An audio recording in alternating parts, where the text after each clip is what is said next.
nongeye kubaha ikaze abakunzi b'ibiganiro byacu muri kumwe kandi na Nyokindi Generose twaba tugomba tubandanye ivyigwa twatanguye uheze ivyitwa les tempéraments cyangwa se imiterere karemano y'abantu. Twasanze ko imiterere karemano ari ine gusa: sange, colérique, mélancolique na phlegmatique. Uno munsi rero turabandanya ku miterere karemano yindi ya kabiri ifise abatuye isi bose, iyo bita colérique. Colérique n'abantu novuga b'inkazi canke se mu gifaransa abantu babamesha batagomba imishino. Rero nabo barangwa n'iki mu ijambo ry'Imana? Gituma tugomba kumenya ibi bintu ngo ndabisubiramo nuko ijambo ry'Imana ryatubwiye ngo mu Migani 2:6 ngo kuko mu kanwa k'Uhoraho havamwo ubwenge. Imana itanga ukumenya no gutahura. Kubera yuko Imana itanga ukumenya no gutahura, ni naco gituma tugomba kugira ubumenyi mu bijyanye nabo tubana kugira ngo tubane neza.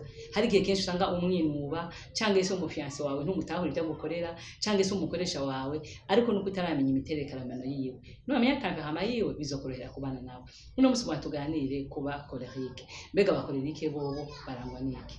Abakolérique n'abantu bakunda icyubahiro.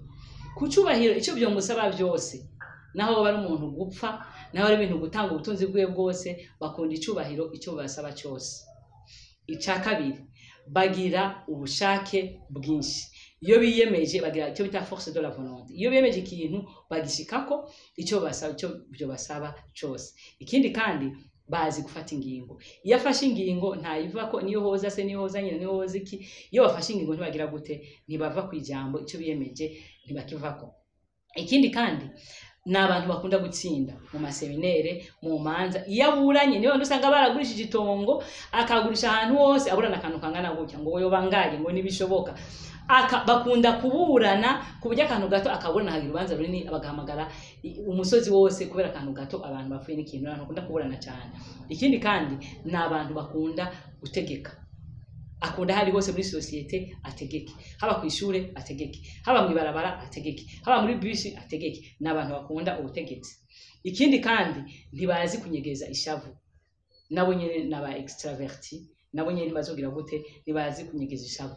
Ikindi bakunda gushimagizwa kuvyo bakoze. Nuko ngo abukoreye ikintu cyiza ntumushimagize, ntumushire hejuru, ntumuvuge, ivyo murashobora kubipfa. Bakunda gushimagizwa, bumva ari bo bavugwa muri kwishuri, bumva ari bo bavugwa muri quartier, muri bisi, ahadandariza, amenyekane. N'abantu bakunda gushimagizwa bashigwe hejuru. Ikindi kandi biraborohera cyane gufata plan B. Iyo plan ayanse gufata plan B biramworohera cyane. N'umuntu ashobora guhindura ibintu iyo bimugoye hana gaca hindurira muri plan B biramworohera. N'abantu bakunda gukorana umwete kandi bagakorana inguvu.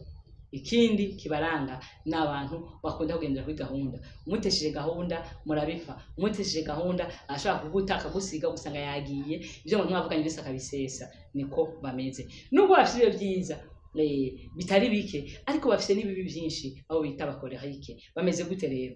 N'umuntu atava ku cejo. Nuvuga ngo naho umwereka ikosa giye. Iyo ndiko ndakuvuga ko te faible yabo, aho bibagorera weakness zabo.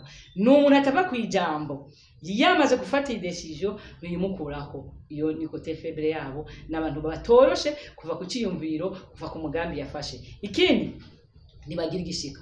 Tuwa ngo waje ngo ngushiri ngukutandamukije ngushiri gutanyishimiye nguvuye ahantu ngo gushuhire nguvuye isafari nibirimwo n'abantu batagira igishika. Akubona aho ngo mwari muri kumwe mu gatondo. Ivyo rero ngo nyinshi zirabipfa, ariko hari abantu usanga bameze uko. Ikindi n'abantu badahanurwa, bafise defo yo kudahanurwa, abo bita abakolérique. Ntahanurwa, yumva yuko ubwenge bwe bumuhagije, yumva ko ivyo bimukwiye, yumva ko yo kumviriza izindi nama. Abo rero babanye n'umugabo ari umugabo n'umugore, ubusanga umugabo afata amadecision kumva ngo yaguze inka, yaguze itongo, yaguze imodoka atigeze kubwira. Kubera ntibahanurwa, ntibagisha inama, abumva ko ivyumviro byiwe bikwiriye, kandi ivyo si vyiza. Ikindi n'abantu bakora cyane ku buryo ariko arakora, barakora bakarenza urugero. N'abantu bakora cyane ku buryo ariko arakora ntabyo kumubwira ngo umugore arankeneye, umwana arankeneye, ngo abashitsi baje.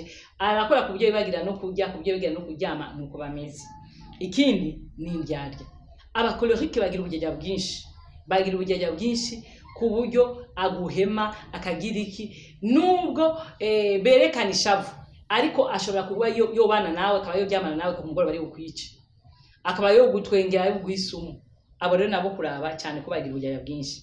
Ikindi ni abanyamategeko, nuvuga ngo ashize itegeko madefo yiwe ntagomba ko umuntu agira gute arihindura. Nabantu ashize itegeko atarihindura utaza kumubwira ngo byagenze ngo burya byangoye ushaka kumubwira ngo akumve.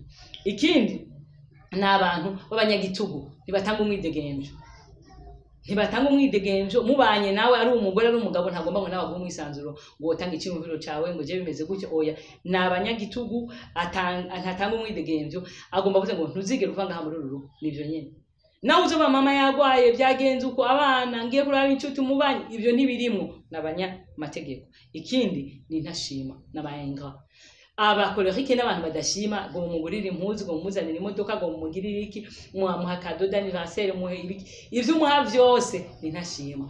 Abona umengo ni bisanzwe, abantu nta kintu gishasho mukoreye, abona umengo nta kigoro wagize. Ikindi iyo akubabaje aziko kwigishije, niyo mico yabo. Abakorerike iyo akubabaje aziko kwigishije, kukubabaza kwiyo kugufyonda kwiyo kugutuka kwiyo azi ngo ndamwigishije, anezerwa no kuwunda babaye, niwo munezero umukorerike. Ikindi kandi n'abantu bakunda kugwara ingwara z'imitima, bakunda kugwara stress kubera yuko n'abantu bakunda gukoresha ubukana. Iyo rero byo bashatse batabishitseko usanga ariyo bigaruka ko bagaca bagwara, bakunda kugwara ingwara z'imitima, bakunda kugwara stress. Ikindi kandi ntibaramba, abantu bakoreka ntibaramba kora bama bashavuye kenshi ibyo bashaka ntibigena uko bishaka. Iyi sinamwe murayizi nahantu ibintu bitagenda nko gushaka, ubwo mbara ngo bigena uko ushaka ni uzobabara.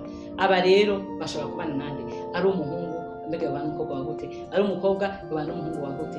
Abantu bahuza n'abakorerike nabo bita phlegmatique. Phlegmatique n'abantu batekereje, n'abantu jani ushaka umudugana umushira mu nzu itagira mu muryango, aho mushize hose arahaba. Ivyo bituma rero bashoborana cyane n'abakorerike.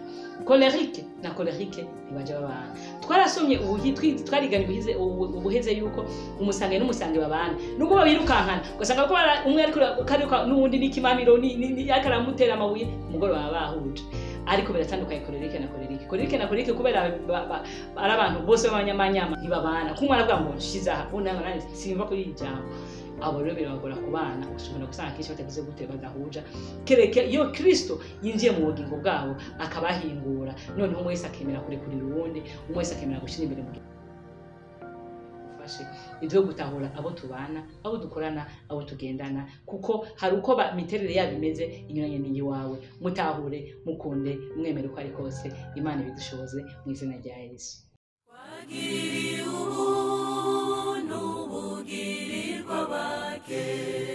Kumenya ubutumwa buheruka ari kwikibabaje umurengi wacu, nuko twabwigunganye mu mitima twagiriye